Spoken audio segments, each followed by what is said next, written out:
Bismillahirrahmanirrahim. Assalamualaikum warahmatullahi wabarakatuh.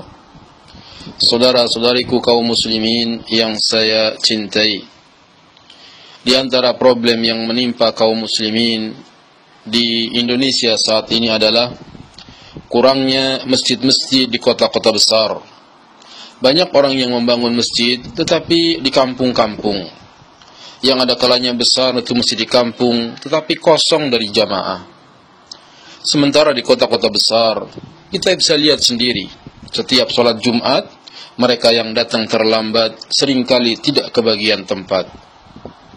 Oleh karenanya saya ingatkan kepada kaum muslimin yang Allah berikan kepadanya keluasan harta, jangan bakhil, jangan pelit, jangan hanya bermewah dengan rumah, jangan hanya bermegah dengan kendaraan, akan tetapi bangunlah masjid. Bangun masjid di kota-kota besar, karena demi Allah di kota-kota besar masih dibutuhkan masjid. Bangun masjid dengan dana yang ada, tanpa harus meminta-minta di pinggir jalan, karena meminta-minta dalam Islam hukumnya haram. Tidaklah orang senantiasa minta-minta, melainkan datang di hari kiamat dengan wajah tidak berdaging. Orang-orang kaya hendaknya jangan nunggu diminta, datang kepada orang yang sedang membangun masjid, apa yang bisa saya bantu, apa yang kurang dari materialnya misalnya, atau berapa yang harus saya bayar dari tukang yang mengerjakannya. Bangunlah masjid tanpa harus bermewah-mewahan. Masjid dalam Islam yang penting kokoh, masjid dalam Islam yang penting menampung jamaah dan orang-orang bisa nyaman beribadah di dalamnya. Bangunlah masjid, niscaya Allah akan bangunkan untukmu istana di surga.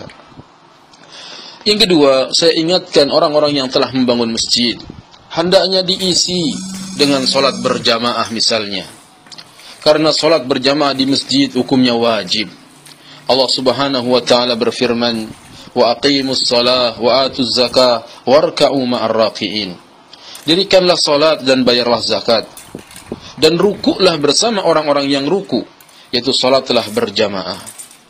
Salat berjamaah di masjid merupakan sarana untuk menyatukan sesama kaum muslimin yang tidak saling mengenal.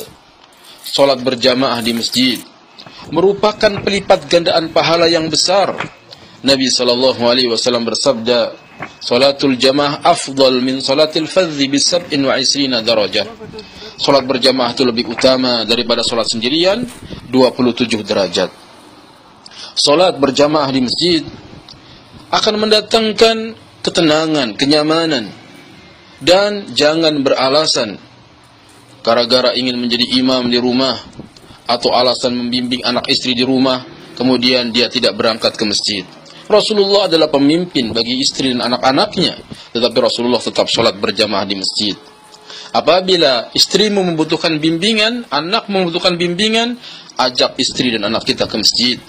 Karena tidak dilarang wanita salat berjamaah di masjid, walaupun di rumah bagi istri lebih baik baginya. Tetapi Nabi mengatakan, "La tamna'u ima Allah masajidallah." Janganlah kalian melarang hamba-hamba perempuan Allah dari masjid Allah. Biarkan mereka ke masjid dengan syarat menutup aurat dengan rapi, tidak memakai wangi-wangian, dan syarat-syarat yang dijelaskan oleh para ulama. Kemudian yang ketiga, hendaknya masjid juga diisi dengan kajian-kajian ilmiah. Diadakan di sana pengajian-pengajian yang dibacakan qala Allah qala Rasul, yang dijelaskan menurut pemahaman para sahabat. Niscaya masjid yang demikianlah yang akan mendatangkan ganjaran bagi kita nanti di akhirat. Pahala jariyah mengalir terus apabila masjidnya dipakai untuk sholat berjamaah dan digunakan untuk kajian-kajian sunnah. Saudaraku kaum muslimin yang saya cintai, WC masjid itu dibangun untuk dipakai, bukan dikunci begitu saja. Seringkali orang mampir ingin pipis di masjid misalnya, kemudian masjid dalam keadaan WC-nya terkunci. Ini sungguh suatu hal yang bakhil, suatu hal yang pelit. Seorang muslim hendaknya dermawan, memberikan kemudahan kepada saudaranya kaum muslimin. Allah Subhanahu wa taala akan memberikan kemudahan bagi orang yang suka memudahkan orang lain. Kata Nabi sallallahu alaihi wasallam, "Wallahu fi auni al-'abdi ma kana al-'abdu fi auni akhihi." Allah akan senantiasa menolong seorang hamba selama si hamba menolong saudaranya. Biasakanlah kita memberikan kemudahan kepada orang lain, karena Allah akan memberikan kemudahan juga kepada kita. Al-jaza'u min jinsil amal, karena balasan itu sesuai dengan perbuatan. Kita berdoa kepada Allah Ta'ala agar menjadikan kita muslim yang taat, muslim yang selalu menjaga salat, agar Allah Ta'ala memberikan kepada kita kehidupan di dunia yang nikmat, dan Allah memberikan kepada kita surga nanti di akhirat. Amin. Wassalamualaikum warahmatullahi wabarakatuh.